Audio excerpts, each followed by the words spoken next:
Bwana mjuzi, ni matumaini yangu uko vizuri na mzima wa afya. Karibu sana kwenye Lishe ya Ubongo kutoka Ujuzi Kazi, na leo acha nikuulize kitu. Hivi umeshawahi kujua kwamba taarifa zako binafsi unazotumia kuingia kwenye tovuti mbalimbali kama vile username na password zinaweza kuonekana kwenye Google Chrome? Hilo ni swali ambalo unatakiwa uanze kujiuliza, lakini kama ulikuwa hujui hilo, basi leo kupitia Ujuzi Kazi tunakufahamisha mapema ili uweze kuchukua tahadhari, ili hata kama ikitokea mtu yoyote akaweza kufikia simu yako kwa namna yoyote ile, basi asiweze kuona au kuchukua taarifa zako muhimu kutoka kwenye browser ya Google Chrome. Unawezaje kuona taarifa zako binafsi kama vile password na kadhalika kupitia Google Chrome? Ni swali jingine ambalo unaweza kujiuliza. Hivi sasa nakwambia, chukua simu yako, ishike na fuatisha hatua hizi ambazo nakwenda kukwambia ili uweze kufahamu na kuziona password zote ambazo zimeseviwa kupitia Google Chrome yako. Hatua ya kwanza, chukua simu yako na kisha fungua Google Chrome. Hatua ya pili, bonyeza vidoti vitatu kwenye kona ya juu kulia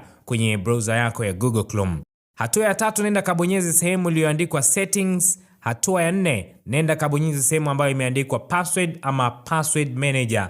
Alafu ukishabonyeza hapo, hatua ya tano, utaona orodha ya tovuti zote zilizofikiwa katika simu yako pale chini pamoja na password zilizotumika kuingia, endapo utafungua na utaweza kuziona. Kama hutaki password zako zibakie kwenye Google Chrome, kwanza kabisa rudi pale juu sehemu iliyoandikwa save password, kisha iweke off. Baada ya hapo, fuata maelekezo yafuatayo kwa makini ili uweze kuziondoa taarifa zako binafsi ambazo tayari zimekwisha hifadhiwa kwenye Google Chrome ili zisihifadhiwe tena. Hatua ya kwanza, rudi nyuma mpaka sehemu ya settings, kisha bonyeza sehemu iliyoandikwa privacy.